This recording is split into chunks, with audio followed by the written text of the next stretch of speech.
جب آپ کوئی چیز کمیونیکیٹ کرتے ہیں، گفتگو کرتے ہیں، تو گفتگو کے بھی کچھ آداب ہوتے ہیں.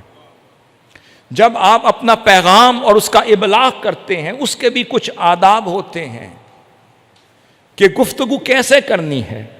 اور مکالمہ ڈائیلاگ کو کہتے ہیں، تو ڈائیلاگ کے بھی کچھ آداب ہوتے ہیں. جو سب سے بڑی بات جو میں عرض کرنے لگا ہوں کہ یہ جو ڈسکشن اور ڈائیلاگ ہوتے ہیں، اس کے بھی کچھ ایٹیکیٹس ہوتے ہیں، اس کی بھی کچھ ایتھکس ہوتی ہیں، اس کا بھی کچھ سلیقہ اور طریقہ ہوتا ہے. ہم سمجھتے ہیں کہ ہم نے کوئی بات کر دی بس کر دی، کوئی میسج دے دیا بس دے دیا، ہم دعوت کے لیے گئے، ہم نے دعوت دے دی بس دے دی. نہیں، اصل بات ہی ابلاغ میں ہے، اصل بات ہی اس ڈائیلاگ میں ہے، اصل بات ہی کمیونیکیشن میں ہے. اسے کمیونیکیشن سکل کہتے ہیں. میری اللہ کی توفیق سے اگلی کتاب یعنی کہ ادب الاختلاف کے بعد ادب الحوار آ رہی ہے، مکالمے کے آداب، کہ بات کیسے کرنی ہے، کس انداز سے کرنی ہے.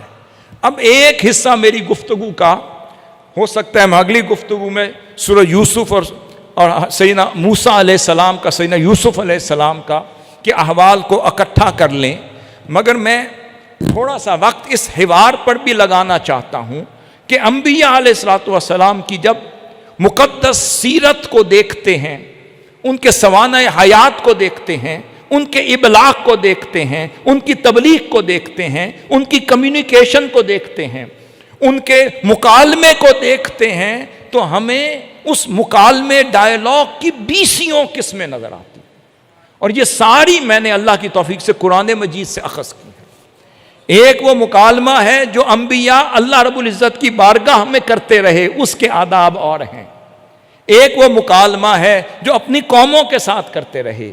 ایک وہ مکالمہ ہے جو اپنے مابین کرتے رہے. ایک وہ مکالمہ ہے جو دوستوں سے کرتے رہے. ایک وہ مکالمہ ہے جو منکرین سے کرتے رہے.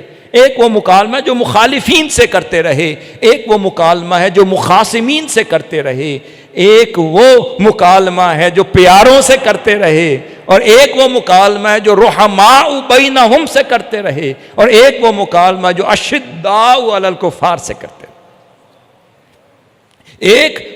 ایک پیاروں سے کرتے رہے اور ایک اغیار سے کرتے رہے.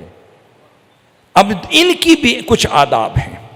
پہلے ہم اس کو سمجھتے ہیں کہ جب ہم کسی سے گفتگو کرتے ہیں، میں اس کو بیس تھوڑی بیان کر دوں، گفتگو کرتے ہیں تو اس سے صرف یہ نہیں کہ آپ کا ابلاغ ہو گیا، آپ نے اپنی بات کر دی. نہیں، گفتگو سے پہلے سماعت آتی ہے. ہماری گفتگو اس وقت تک کامیاب نہیں ہو سکتی جب تک ہم دوسروں کو سنتے نہیں.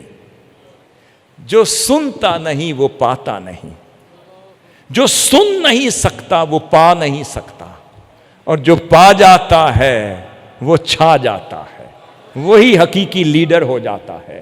ہمارے ہاں سب سے بڑی جو ڈیفیشنسی پائی جاتی ہے، ہمارے ابلاغ میں کمی ہے.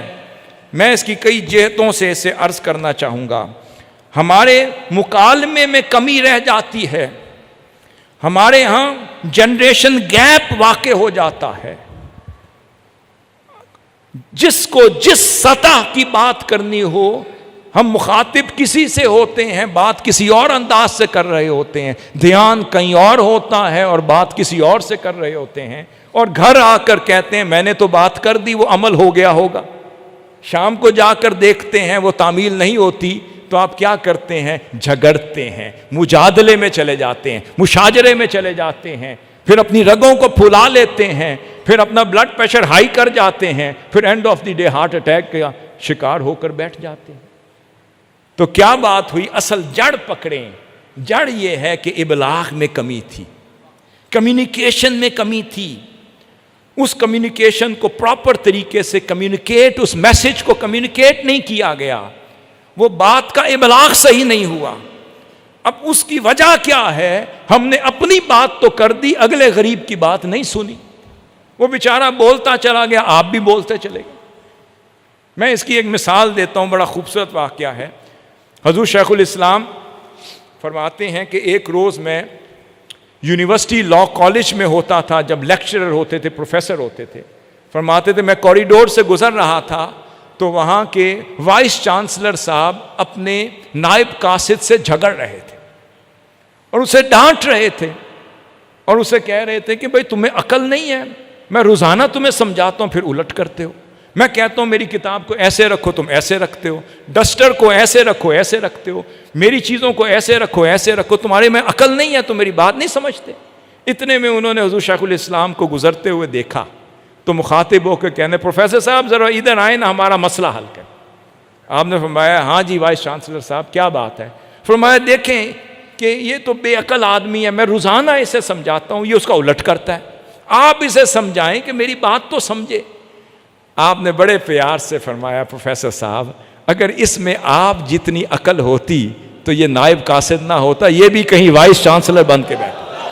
اب بات یہ ہے انبیاء علیہ الصلوۃ والسلام کی جو سب سے بڑی خوبی اللہ رب العزت نے عطا کی وہ ابلاغ صحیح ہے، وہ افہام صحیح ہے اور وہ دعوت صحیحہ ہے، وَكَلِّمُ النَّاسَ عَلَىٰ قَدْرِ عَقُولِهِمْ کا کہ وہ آئینہ دار تھے، وہ ہر شخص کی عقل کی ذہنی سطح کے مطابق بات کرتے تھے۔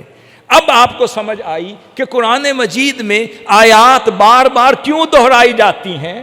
اللہ رب العزت فرماتا ہے جب میں اپنے انبیاء کے قصوں کو بار بار دہرا کے بیان کرتا ہوں اور بعض اوقات اپنی آیات کو دہرا کے بیان کرتا ہوں، ایک نصیحت کو بار بار کرتا ہوں، ایک پوری صورت لے لیں کہ کہاں سے مضمون شروع ہوا، پھر کہاں واقعات لے آیا، پھر اللہ رب العزت نے پھر اس کو سبسٹینشیٹ کیا، پھر اس کی دلیل دی، پھر اس طرح کے نبی کا ذکر کیا جس طرح کا مضمون چل رہا ہے، پھر اس طرح کی خوبیوں کا ذکر کیا جس طرح کی بات چل رہی ہے، پھر واقعات کو لے آیا تاکہ بات اچھی طرح ذہن نشین ہو جائے، پھر اس سے عبرت کا ذکر کیا، پھر فوائد کا ذکر کیا، خوبیوں کا ذکر کیا، پھر واپس اللہ رب العزت جب اس صورت کو ختم کرتا ہے جس مضمون سے بات شروع ہوئی تھی اسی مضمون پہ بات ختم ہو گئی۔ یہ مینجمنٹ آف قرآن ہے، یہ قرآنک اسکیمیٹک اسٹڈی آف قرآن ہے، یہ رنگ کمپوزیشن تھیوری آف قرآن ہے، یہ اللہ رب العزت کے ابلاغ کا انداز ہے کہ وہ کس لاجک کے ساتھ، کس منطق کے ساتھ اور کس سیکوینس میں بات کرتا ہے اور کس بات کو کب لاتا ہے اور کس بات کو کہاں لاتا ہے، کہاں بیان کرتا ہے، کس انداز سے کرتا ہے اور کس نبی کی مثال سے کرتا ہے۔ اب اس نے بتا دیا کہ بات آپ کر رہے ہیں نائب قاصد کی، مثالیں دے رہے ہیں ارسطو کی، بات کر رہے ہیں نائب قاصد سے، ڈرائیور سے مثالیں دے رہے ہیں انترا کی، مثالیں دے رہے ہیں آپ کسی فلاسفرز کی، کسی آئنسٹائن کی بات کر رہے ہیں، تو بات یہ بھئی جس سے بات کرو اس جیسا ہو کر بات کرو گے تو بات دل میں اتر جائے۔